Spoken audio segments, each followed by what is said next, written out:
On the evening of May 6, 1937, a silver giant drifted over Lakehurst, New Jersey.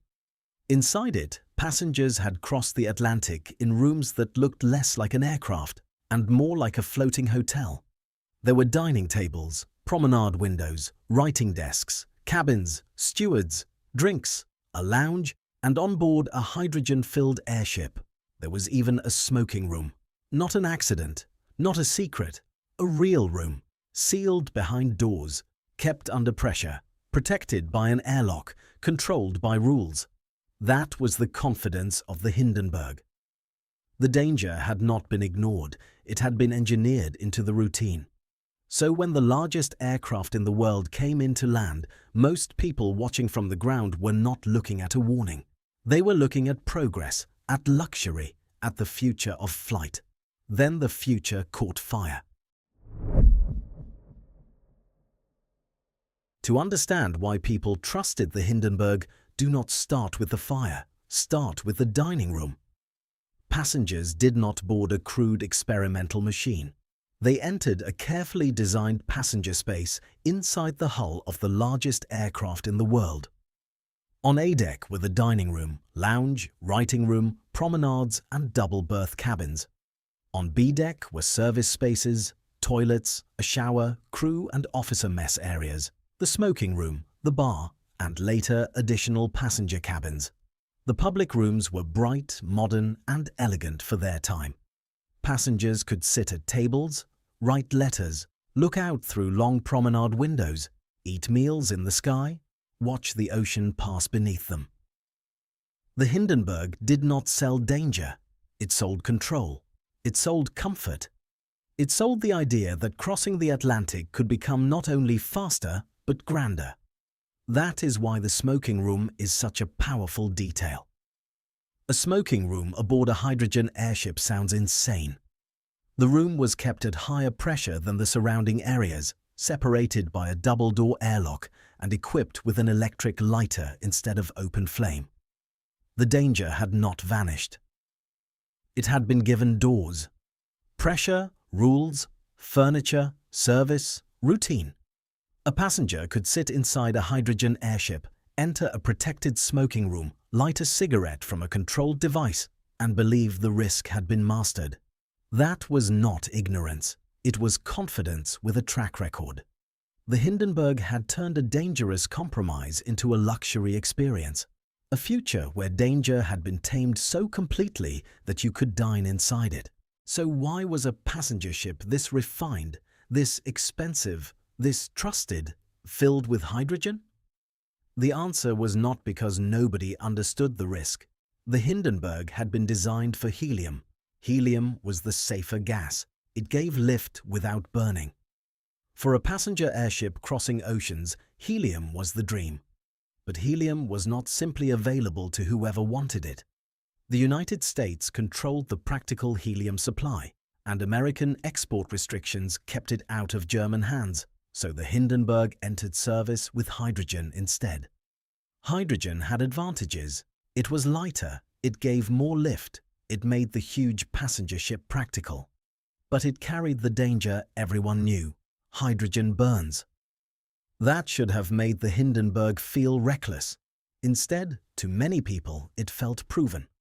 The confidence had a record behind it. By 1937, commercial Zeppelin passenger travel already had more than 30 years behind it. Tens of thousands of passengers had flown more than 1 million miles. A reputation like that was hard to dismiss. So when passengers boarded the Hindenburg, they were not only boarding luxury, they were boarding a record, a schedule, a system that seemed to have earned its confidence. Airship history had wrecks behind it. Hydrogen airships had burned before, but the Hindenburg was not being sold as an experiment anymore. It was being sold as a service. And that service was built around a contradiction, designed for the safer gas, operated with the dangerous one. The people running it did not pretend the danger disappeared. They built a world of procedures around it.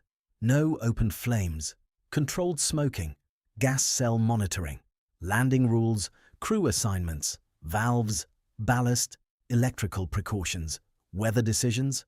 Everything had a method. Every risk had an answer. A reckless risk frightens people. A managed risk reassures them. And the more the system worked, the more hydrogen became part of the routine, not safe. Familiar. There is a difference. On May 3, 1937, the Hindenburg left Frankfurt for Lakehurst. It was the first North American crossing of the new season. The route was familiar. Lakehurst was routine. Lakehurst had received airships before. The ground crews knew the work. The officers knew the field. The ship had crossed the ocean many times, but the final flight did not arrive into a perfect evening. Weather had complicated the trip. Storms had moved through New Jersey. The landing was delayed. Still, airship travel had always lived close to weather. Waiting, circling, adjusting, judging the wind. These were not signs of panic. They were part of the job. The Hindenburg approached Lakehurst in the early evening. From the ground, it must have looked almost unreal.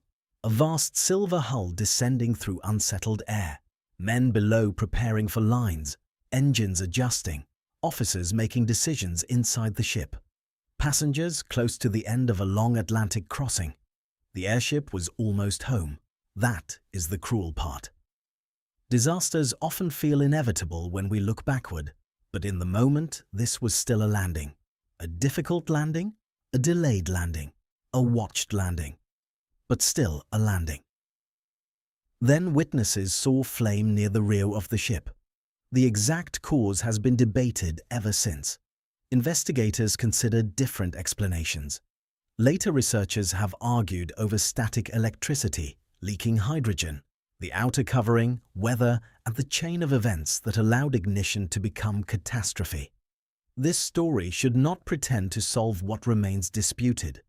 What is not disputed is the speed. Fire spread through the rear of the airship. The stern dropped. The nose rose. The massive hull twisted from controlled descent into collapse. Passengers who had crossed an ocean were suddenly looking for a way out. Men on the ground ran toward the wreckage. Reporters stopped watching an arrival and started witnessing a disaster. By the time you have heard this description, the Hindenburg was almost gone. About 34 seconds. That was all it took. More than 30 years of commercial Zeppelin confidence, more than 1 million miles, a luxury ship built to cross oceans, destroyed in less time than it takes to explain its fall. 34 seconds is barely enough time to understand what is happening, barely enough time to choose a direction, barely enough time for confidence to become terror. The Hindenburg did not fail slowly. It failed faster than the human mind could adjust. That is why the disaster became unforgettable. Not because cameras created the tragedy, because the tragedy happened in public. Reporters had come to cover an arrival. Newsreels had come to film progress. Witnesses had come to watch the future touch down. Instead, they watched the danger become visible again. 36 people died, passengers, crew, and one member of the ground crew. Many survived, pulled from wreckage, thrown clear or escaping because the ship was already close to the ground. The famous images and broadcasts became part of history. But the real shock was simpler than that. The Hindenburg had made airship travel look modern, controlled, and grand. Lakehurst showed what was still inside the bargain: hydrogen, risk, and a confidence that had mistaken routine for safety. So what was the wrong move? It was not one object, not one room, not one landing decision. Hydrogen was dangerous, but the safer gas had been blocked by supply and politics. The smoking room looked absurd, but it showed how deeply the system believed danger could be controlled. The landing came after weather delays, but airships always lived close to weather, timing, and judgment. The deeper mistake was mistaking control for safety. The Hindenburg's world was full of expertise.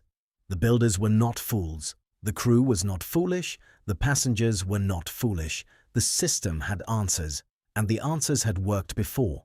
That is how danger becomes trusted. First, the risk is obvious, Then people build rules around it. Then the rules work. Then schedules form. Tickets sell. Rooms are decorated. Passengers dine. Reporters wait at the landing field. And the danger that once demanded attention becomes part of the background. The Hindenburg did not look like a warning before it burned. It looked like proof. Proof that size could be controlled. Proof that hydrogen could be managed.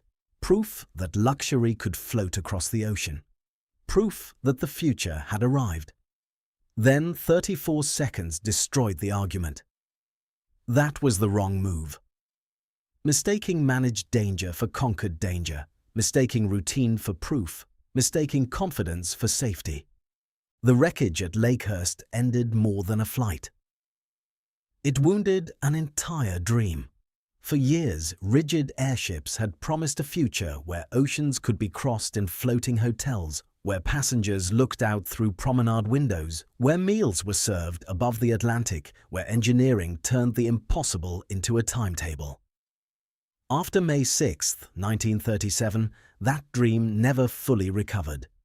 But the pattern did not die with the Hindenburg. History keeps returning to it. A technology becomes familiar. A system becomes trusted. A warning becomes background noise. The longer disaster waits, the easier it becomes to believe it never will arrive. Then one moment exposes what the routine had been hiding all along. Next time, we follow another decision where confidence outran reality. Another system that looked strong from the outside, until one wrong move revealed how fragile it really was.